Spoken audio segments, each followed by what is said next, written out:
کل ہم نے جو ہے حضرت ام المومنین زینب بنت خزیمہ رضی اللہ تعالی عنہا کے حیات طیبہ کے چند اہم ترین گوشے میں نے آپ کے سامنے رکھا، اور آج کی یہ نشست میں میں جو ہے ام المومنین حضرت سیدہ زینب بنت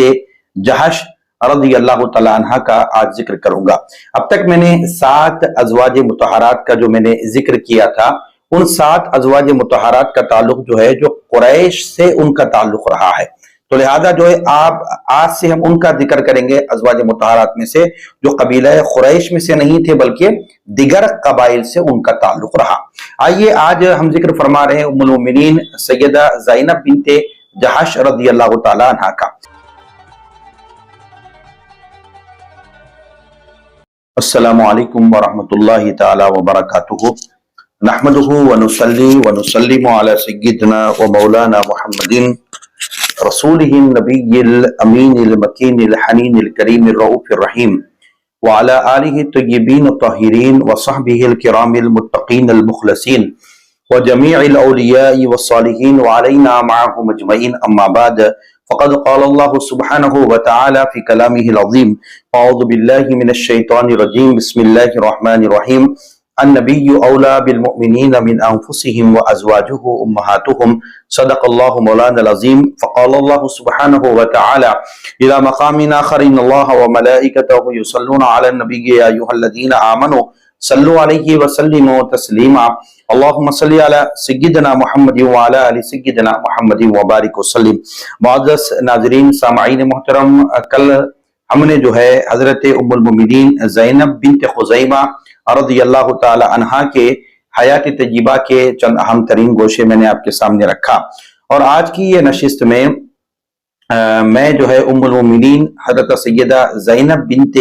جہش رضی اللہ تعالی عنہ کا آج ذکر کروں گا۔ اب تک میں نے 7 ازواج مطہرات کا جو میں نے ذکر کیا تھا، ان 7 ازواج مطہرات کا تعلق جو ہے جو قریش سے ان کا تعلق رہا ہے، قبیلہ قریش میں سے ان کا تعلق تھا، جو میں نے آپ کے سامنے جو ہے نا ان کا ذکر کیا، جو امہات المومنین جو 7 ازواج آقا علیہ السلام کے ہیں، ان کا تعلق جو ہے یہ قبیلہ قریش سے رہا، تو لہذا جو ہے آج سے ہم ان کا ذکر کریں گے ازواج مطہرات میں سے جو قبیلہ قریش میں سے نہیں تھے بلکہ دیگر قبائل سے ان کا تعلق رہا۔ آئیے آج ہم ذکر فرما رہے ہیں ام المومنین سیدہ زینب بنت جہش رضی اللہ تعالی عنہ کا۔ اب آئیے، سیدہ زینب بنت جہش قبیلہ بنو اسد بن خزیمہ سے تھے آپ تھی، اور نبی کریم صلی اللہ تعالی علیہ وسلم کی جو ہے آپ پھوپھی ذات بہن بھی تھی، اور ان کی جو والدہ ہیں امیمہ بنت عبد المطلب رضی اللہ تعالیٰ عنہ رسول اکرم صلی اللہ تعالی وسلم کی جو ہے سگی پھوپھی ہیں۔ تو ان کے بھائی عبداللہ بن جہش، یہ حضرت ام المومنین سیدہ زینب بنت جہش رضی اللہ تعالی عنہا کے جو بھائی ہیں عبداللہ بن جہش، یہ جو ہے حضرت زینب بنت خزیمہ کے خاوند بھی ہوتے ہیں، اور جو ہے سیدہ زینب بنت جہش کے بھائی بھی ہوتے ہیں،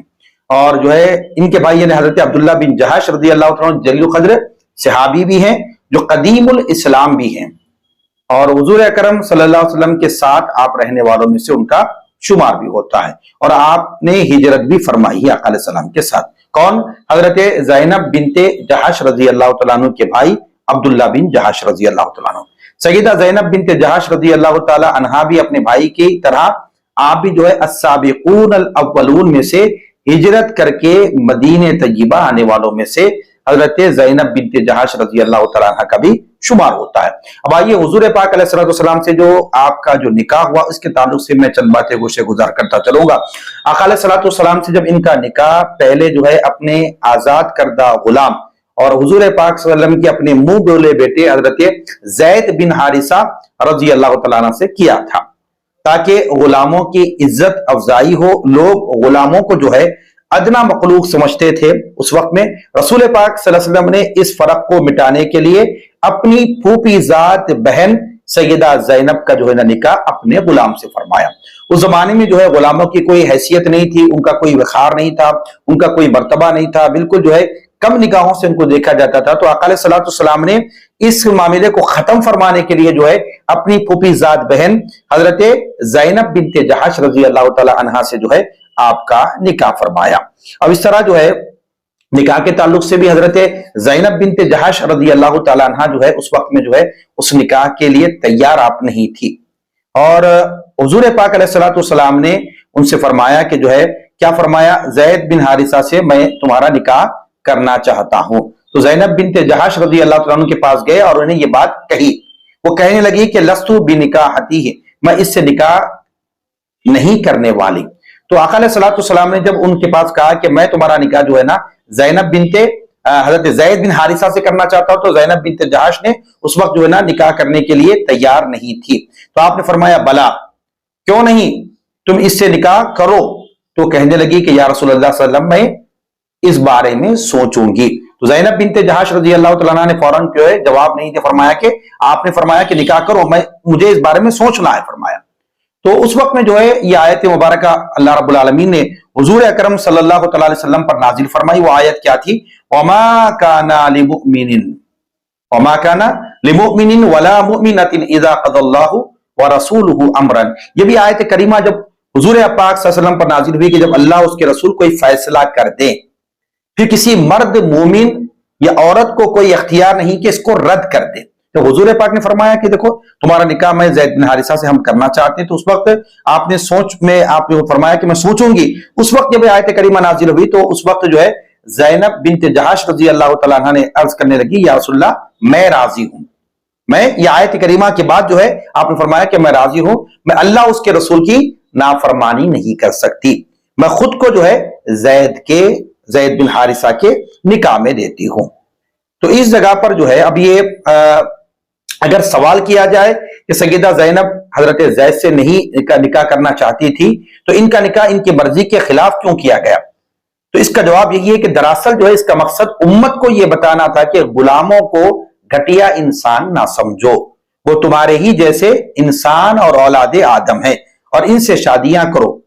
جب حکم آیت جب نازل ہو گئی کہ اللہ اس کے رسول کی نافرمانی نہ کرو، تو اس وقت جو ہے زینب بنت جہش رضی اللہ تعالیٰ عنہ پہلے اس نکاح سے تیار نہیں تھی، بعد میں اس آیت کریمہ کی نزول کے بعد جو ہے نا آپ تیار ہو گئی، نکاح کے لیے آپ راضی ہو گئی اور آپ کا نکاح بھی ہو گیا۔ اب اس کے بعد میں جو ہے نا پہلے راضی نہیں تھی، بعد میں جو ہے نا اس نکاح سے راضی ہے، آپ نے جو ہے نا اس سے نکاح فرما لیا، کوئی زبردستی آپ سے نکاح نہیں ہوا تھا، بلکہ ابتدا میں جو ہے آپ سوچ میں تھی، لیکن جب یہ آیت کریمہ نازل ہوئی تو رسول پاک صلی اللہ علیہ وسلم کا فرمان ہے اور جو ہے نافرمانی میں حضور کی نہیں کر سکتی، میں اللہ اس کے رسول کی نافرمانی نہیں کر سکتی۔ آیت جب نازل ہو گئی تو اس وقت آپ نے جو ہے نا نکاح کا ارادہ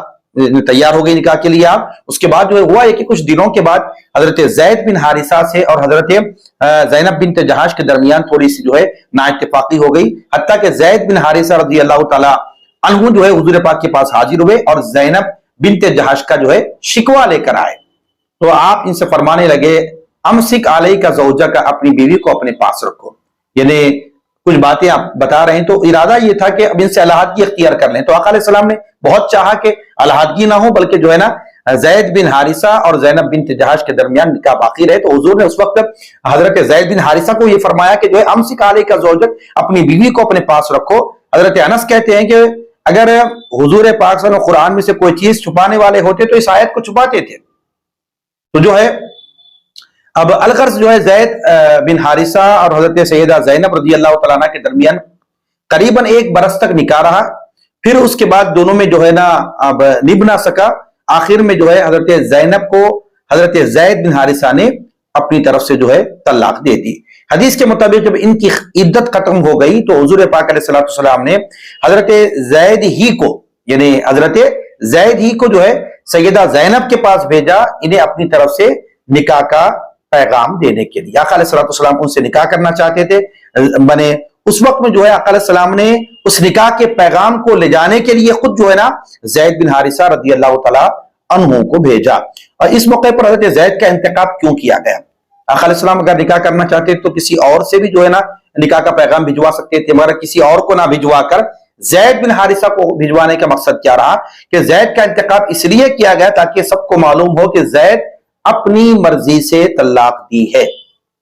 اسے آپ نے یا کسی نے اس پر مجبور نہیں کیا۔ وہ گئے حضرت زینب کو آپ کا پیغام نکاح دیا تو انہوں نے کہا میں اپنے رب سے جو ہے نا مشورہ کروں گی، وضو کر کے آپ سجدے میں گر گئے، اس وقت اللہ رب العالمین نے یہ آیت کریمہ نازل فرمائی، فلما قضا زید منہا وطرا. یہ آیت مبارکہ جب نازل ہوئی، جب زید نے اپنی بیوی سے رغبت ختم کر دی، یعنی طلاق دے دی، تو ہم نے جو ہے نا، اللہ رب العالمین نے فرمایا ہم نے جو ہے اس کا نکاح آپ سے کر دیا. کس سے؟ رسول اللہ صلی اللہ علیہ وسلم سے کر دیا، تاکہ جو ہے مومنوں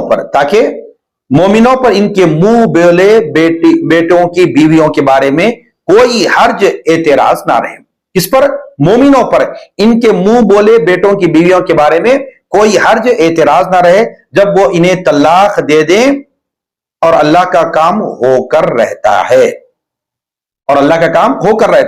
یعنی اللہ رب العزت نے حکمت بتا دی، کیونکہ حضرت زینب کا نکاح پہلے حضرت زید سے کیا گیا، پھر انہیں رسول اللہ صلی اللہ علیہ وسلم کی زوجیت میں لایا گیا تاکہ مومنوں پر واضح کیا جائے منہ بولا بیٹا جو ہوتا ہے وہ حقیقی بیٹا نہیں ہوتا. اور جب وہ بیوی کو طلاق دے دے تو عدت کے بعد تم خود اس سے نکاح کر سکتے ہو. اس کا مقصد یہ بتانا تھا کہ کسی کا نسب نہ بدلو. جو منہ بولا بیٹا ہے وہ صرف منہ بولا ہے، اس کا وہ حقیقی بیٹا نہیں ہے. حقیقی بیٹا وہ اسی کا ہے جو اس کا حقیقی باپ ہے، وہ اسی کا وارث بھی ہے. تو یہ دور جاہلیت اس وقت کیا تھا، اگر کوئی کسی منہ بولا بیٹا ہوتا اس کو بنا لیتے تو اس کا حقیقی بیٹا بن جاتا تھا. تو یہ نظریات کے خاتمے کے لیے جو ہے نا اللہ رب العالمین نے جو ہے یہ نکاح حضرت زینب بنت جہاش رضی اللہ تعالیٰ عنہ کا حضور پاک علیہ الصلوۃ والسلام سے فرمایا، تاکہ یہ جو ہے نا جہالت کے دور میں جو رسوم تھے اس کا خاتمہ کیا جائے اور صحیح تعلیمات لوگوں تک پہنچائی جائے. جب اللہ رب العالمین نے قرآن مجید میں فرما دیا کہ اے پیارے ہم نے اس عورت کا نکاح جو ہے آپ سے کر دیا ہے، تو پھر کسی ایجاب و قبول کی، کسی گواہ اور کسی خطبے و مہر کی ضرورت نہیں تھی. اس لیے مروی ہے کہ آقا علیہ الصلوۃ والسلام نے حضرت زینب رضی اللہ تعالیٰ عنہ کے گھر میں بغیر اجازت تشریف لے گئے. وہ اس وقت جو ہے سر پر دوپٹہ نہ اوڑھی ہوئی تھی. انہوں نے عرض کیا کہ یا رسول اللہ آپ نے بے خطبہ و بے گواہ فرمایا ایسے داخل ہو گئے. تو آپ نے اس وقت آقا علیہ الصلوۃ والسلام نے فرمایا، جس کو شیخ عبدالحق محدث دہلوی رحمۃ اللہ تعالیٰ نے فرمایا، کیا فرمایا؟ جس وقت آقا علیہ الصلوۃ والسلام حضرت زینب بنت جہاش رضی اللہ تعالیٰ عنہا کے جب گھر تشریف لے گئے تو اس وقت آپ فرماتی یا رسول اللہ ابھی جو ہے خطبہ نہ ہوا، ابھی کوئی گواہ نہیں ہوئے. تو اس وقت جو ہے نا آپ نے جو ہے آقا علیہ الصلوۃ والسلام فرمایا اللہ نکاح کرنے والا ہے، یعنی اللہ رب العالمین نے میرا نکاح تم سے کر دیا ہے اور جبرائیل علیہ السلام اس کے گواہ ہیں. تو حضرت زینب بنت جہاش رضی اللہ تعالی عنہا کے یہ نکاح کا جو معاملہ حضور پاک علیہ السلام سے ہوا، میں نے اس کی تفصیل آپ کے سامنے رکھ دیا. یہ جو ام المؤمنین ام سلمہ رضی اللہ تعالیٰ روایت کیا ہے، آپ فرماتی ہیں سیدہ زینب رضی اللہ تعالیٰ عنہ فرماتی تھی کہ اللہ کی قسم میں دوسری جو ازواج رسول اللہ کی طرح نہیں ہوں فرماتی تھی. اب کیونکہ ان کی شادیاں جو ہے حق مہر کے ساتھ ہوئی ہیں اور ان کے گھر والوں نے ان کی شادیاں کی ہیں، جبکہ میرا نکاح خود اللہ رب العالمین نے کر دیا ہے. اس پر قرآن اترا جسے مسلمان پڑھ رہے ہیں، اس میں کوئی رد و بدل نہیں ہو سکتا. تو یہ جو ہے حضرت ام المؤمنین حضرت زینب بنت جہاش رضی اللہ تعالی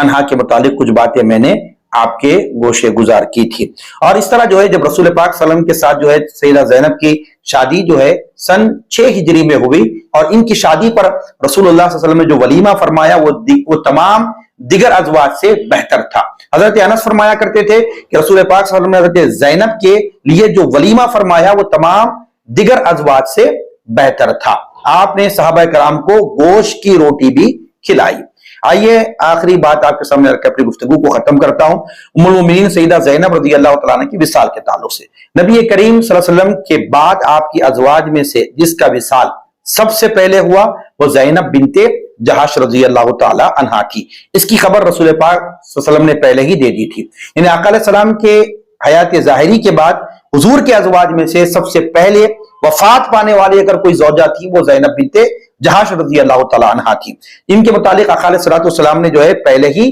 بشارت دے دی تھی. بی بی عائشہ صدیقہ رضی اللہ تعالیٰ عنہ کہتی ہیں کہ رسول اللہ صلی اللہ علیہ وسلم نے اپنی ازواج سے فرمایا تھا کہ کیا فرمایا، تم میں سے میرے پاس سب سے پہلے آنے والی وہ ہوگی جس کا ہاتھ تم میں سے سب سے لمبا ہے. سیدہ بی بی عائشہ صدیقہ رضی اللہ تعالیٰ فرماتی ہیں ازواج رسول اللہ اپنے ہاتھ ایک دوسرے کے ساتھ جوڑ کر ناپتی تھی کہ کس کا ہاتھ لمبا ہے، تو وہ لمبے ہاتھ والی حضرت زینب بنت جہاش رضی اللہ تعالیٰ عنہ نکلی، کیونکہ وہ ہاتھ سے محنت کر کے صدقہ دیا کرتی تھی۔ یہاں پر کیا ہے، ہاتھ سے یعنی طویل، جس کا ہاتھ لمبا ہے اس سے مراد کیا ہے، صدقات و خیرات کے درمیان میں۔ اور بعض دفعہ جو ہے نا بی بی عائشہ صدیقہ فرماتی ہے کہ ہم جو ہے نا میں نے دوسروں کے ہاتھ جوڑ کر ناپتی تھی، اس سے مراد ظاہری جو ہے لمبے ہاتھ ہوتے ہیں۔ تو زینب بنت جہاش رضی اللہ عنہ کے ہاتھ بھی بظاہر دیگر ازواج کے مقابل لمبے تھے، اور آپ کے جو ہے نا صدقہ و خیرات کرنے کا معاملہ بھی آپ کا جو ہے زیادہ تھا۔ تو یہ جو ہے حضرت زینب رضی اللہ تعالیٰ عنہ کا وصال جو ہے سن 20 ہجری میں ہوا، اور عمر بن خطاب رضی اللہ تعالیٰ عنہ نے جو ہے 12,000 دراہیم بھیجے تھے، تو وہ انہوں نے اپنے اقربا اور یتیموں میں بانٹ دیے، اور دعا کی کہ اے اللہ آئندہ مجھے یہ سرکاری وظیفے نہ ملے۔ تو اللہ تعالیٰ نے آپ کو جو ہے اس کے بعد جلد وصال دے دیا۔ حضرت عمر فاروق رضی اللہ تعالیٰ عنہ نے آپ کی نماز جنازہ پڑھایا، اور جبکہ محمد بن عبداللہ بن جہش، عبداللہ بن ابی احمد بن جہش اور اسامہ بن زید رضی اللہ تعالیٰ عنہ نے جو ہے نا ام المؤمنین حضرت زینب بنت جہش رضی اللہ تعالیٰ عنہ کو جو ہے قبر میں اتارا اور انہیں جنت البقیع میں دفن کیا گیا۔ یہ چند باتیں جو ہے آپ کی سیرت کے تعلق سے بیان کی گئی۔ اللہ رب العالمین کی بارگاہ میں 10 دعا ہوں، پروردگار عالم ہم سب کو امہات المومنین کی سیرت کو پڑھنے، سمجھنے، سننے اور اس کو عمل کرنے کی توفیق عطا فرما۔ وما علینا الا البلاغ، وآخر دعوانا ان الحمد للہ رب العالمین۔